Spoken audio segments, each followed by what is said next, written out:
The Philippine Navy officially welcomed its newest warship, the future BRP Miguel Malvar, during a ceremony at the Naval Operating Base in Subic, Zambales.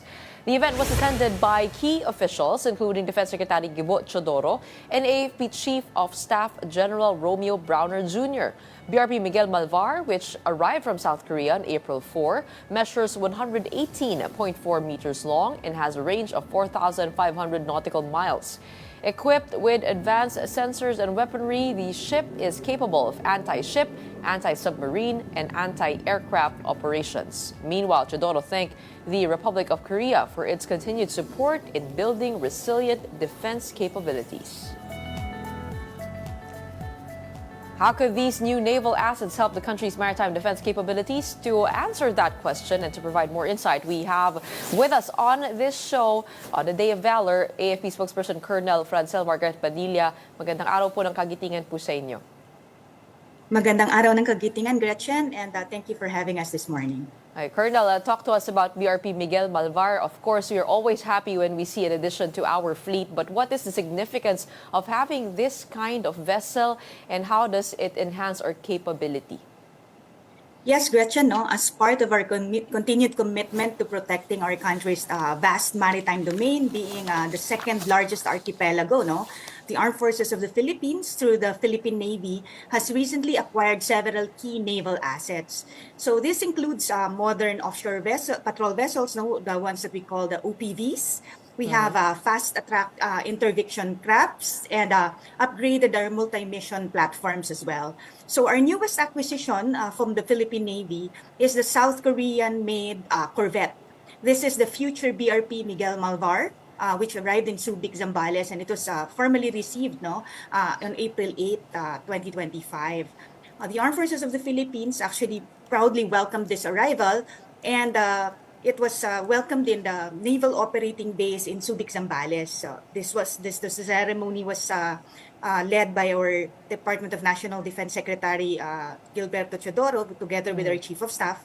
And it actually came at an opportune time, as we celebrate our Araw ng Kagitingan nga, and as we highlight the heroism, the valor, and sacrifice of those who fought for our democracy.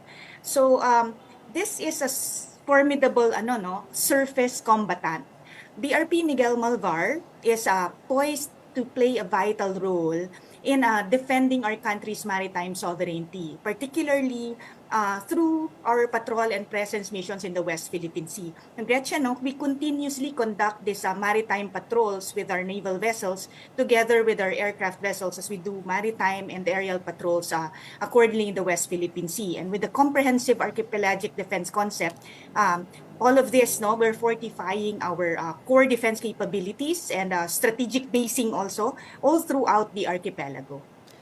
Comparing the capabilities of Miguel Malvar to the current fleet, ano po yung kaya niyang gawin? And also, how big is this compared to our largest?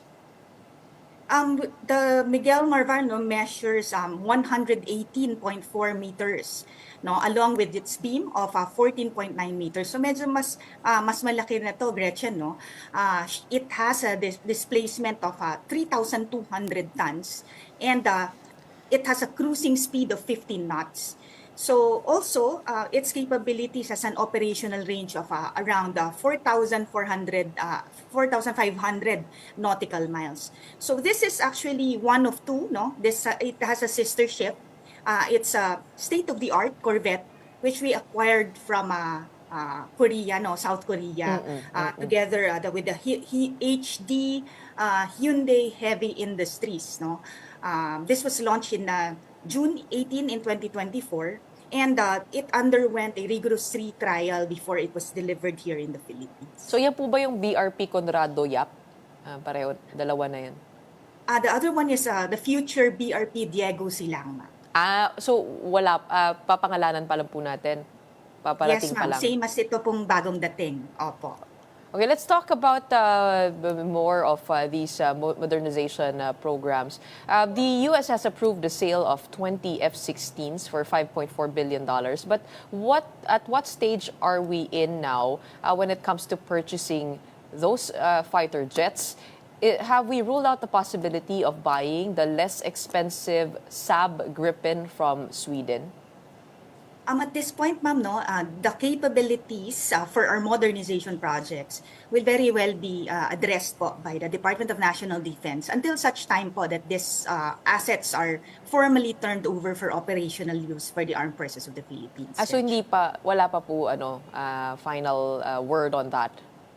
Wala pa po, ma'am, no? So, ito kasi will undergo through the normal process of our procurement kung it is a possibility po for us to consider this. And yun nga, ma'am, no? Pag ito po ay finalized and turned over to the Armed Forces of the Philippines, then we can talk about the capabilities of this. Kasi kung titignan niyo po yung Saab Gripen, nasa $85 million siya per airplane versus the F-16 which is at $121 million per plane. And the F-16s are also reportedly much more expensive to operate on a per-hour basis. Are we ready to commit enough resources to the maintenance of that, given that the budget for purchase was just set at the $2+ billion?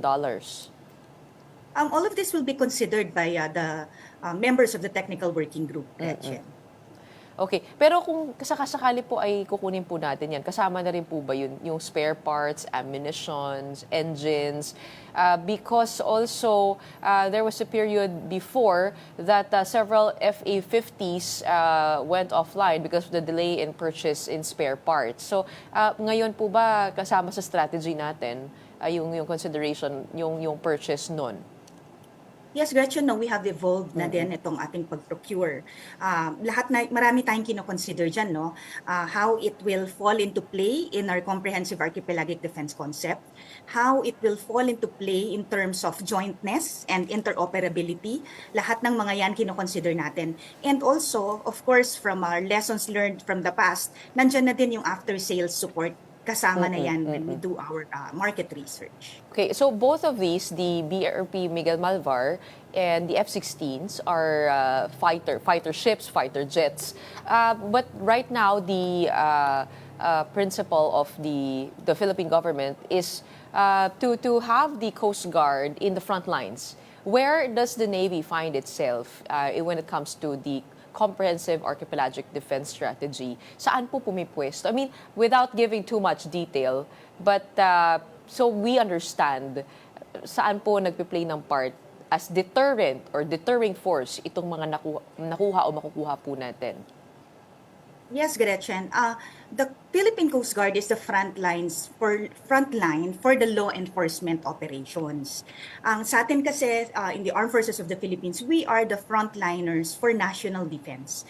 So with these ships that we are procuring are these lead ships are itong BRP Miguel Malvar nga, no? It boasts cutting-edge capabilities. So it includes anti-ship missile systems, vertical launch systems, and advanced radar technologies. So ang overarching premise with us is for national defense itong ating mga modernization programs for the Armed Forces of the Philippines. But at any one time, we are patrolling our waters, no? We are conducting our maritime patrols and of course aerial patrols. Continuous nating ginagawa yan while the PCG and the BFAR are the front lines in law enforcement. And we assist them in law enforcement operations as needed. Okay, the BRP Miguel Malvar also has an anti-submarine detector. Can this also detect dark vessels out at sea? These are all capabilities na kasama natin, no? Meron din tayong mga ganyang capabilities. As you can see, when we conduct our transparency initiatives, no, we give the details accordingly of all that the vessels that we have been detecting in our waters. So meron siyang dark vessel detection capability. With that, Gretchen, I'm not really privy dun sa dark vessel. I'll keep you posted. I'll find out after this. Okay, let's go to the Pinoys arrested over in China for being alleged spies. What's our update on them? With that, ma'am, no, this is something that we defer to the Department of Foreign Affairs. As of this time, the Armed Forces of the Philippines has not received any formal report regarding this, ma'am. Okay, in their supposed confession, the arrested Pinoys apparently claimed that they have been working for the Philippine Spy Intelligence Services. That's the first time you've heard of that office. Do we even have such office? Um, Wala po tayong ganyang opisina no dito sa ating this was already clarified also by our National Security Council. Uy, pag tinitingnan po natin kasi sila, no, parang sila po ay scholars na nag-aaral sa China, na bigyan ng ng lodging, ng syempre pang logistics nila, also yung pang scholarship nila. Pero do you think there would be or there could be basis for the suspicion as to why these three individuals were flagged? Meron kaya tayong parang clues as to bakit silang tatlo? Sa dinami-dami po na nag-aaral po sa China. As I said, Gretchen, no, wala tayong official report from Okay. relevant authorities regarding this espionage claims. But based on experience, no, when we do of foreign schoolings, we are really officially vetted by the host country. So we undergo a lot of background checks prior to us being approved to be part of this scholarship programs. So, but they remain to be under arrest. They are currently detained, the three individuals.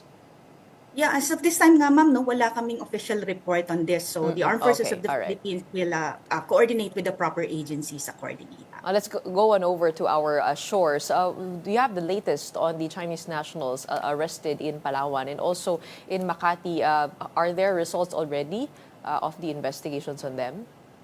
Sa ngayon, Gretchen, continuous pa rin yung investigation that we're conducting because sa marami nga itong mga equipment that was part of the arrest na mga nakuha natin. So, hinihimay-himay natin ito and we are looking at doing forensic investigation on all of this equipage. So, as soon as we have the final reports, the lead investigator here is the National Bureau of Investigation. So, they will be the ones to give out the official report accordingly. Kasi nakapagtataka po kasi yun nga sabi niyo po they seem to be mapping the bases, the Philippine bases, but also hindi po ba present na rin yun naman pag tinignan niyo po sa satellite images and also when you search for it on Google Earth, makikita mo na parang what could be the more specific details and the rationale for taking this route. Ito kasi, Gretchen, yung mapping nila, you don't need to enter the facility. So, makikita mo na yung 3D features nitong minamap nila with this Yung loob equipment. mismo, yung loob po ng buildings mismo. Without getting inside the facility. Oo. So, 3D mapping ito. So, tinitingnan nga natin to, iniisa-isa yan. But ang questionable kasi dito, itong mismong mga involved dito na facilities. So, these are military facilities, PNP facilities, critical infrastructures, no, power grids, our water systems. Yun na mga yon. So, kailangan talaga tutukan natin ito because kasama din dito pati yung mga malls, no? Considering that Filipinos are mall goers. So, matao talaga itong mga ganitong lugar. So, ina-identify natin the purpose of why this is being done and kung sino talaga yung perpetrator nito and for what reason are they conducting this.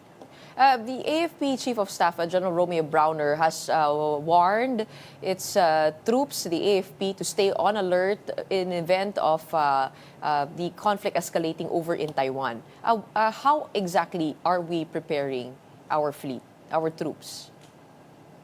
This is in preparation of different possibilities, Gretchen. Kasama naman talaga yan sa mandato ng Sandatahang Lakas ng Pilipinas to protect the people and secure the state. So with this, we have to strengthen our defense posture and also consider itong ating humanitarian assistance and disaster response. So with this, ito yung hinighlight ng ating Chief of Staff, yung non-combatant evacuation if the need arises. So considering nga na napakarami ng considering na napakarami po ng ating OFWs diyan sa area, yan ang yan ang tinitignan ng Armed Forces of the Philippines, how we would be reacting accordingly. Kung sakasakali po, saan po ba natin naasahan? I mean, yung anong probinsya po kaya yung maaaring sumalo? Doon po, is it the nearest one, which is, for example, Batanes? Kasama na rin po doon yung Mabulis Island. Kasi galing po ako doon, and when I was there, they were reconstructing the port. Parang pinahanda po nila para mas maraming makalapag doon sa Mabulis. Have we identified areas? Yes, Gretchen, no? At the Armed Forces of the Philippines, we maintain po the vigilance over the entire region, no? So we will fulfill our mandate of our protecting the people and securing our state. So we are conducting a comprehensive contingency planning. So this is yung NOLCOM nga will be the northern frontier na fronting dito sa areas na to.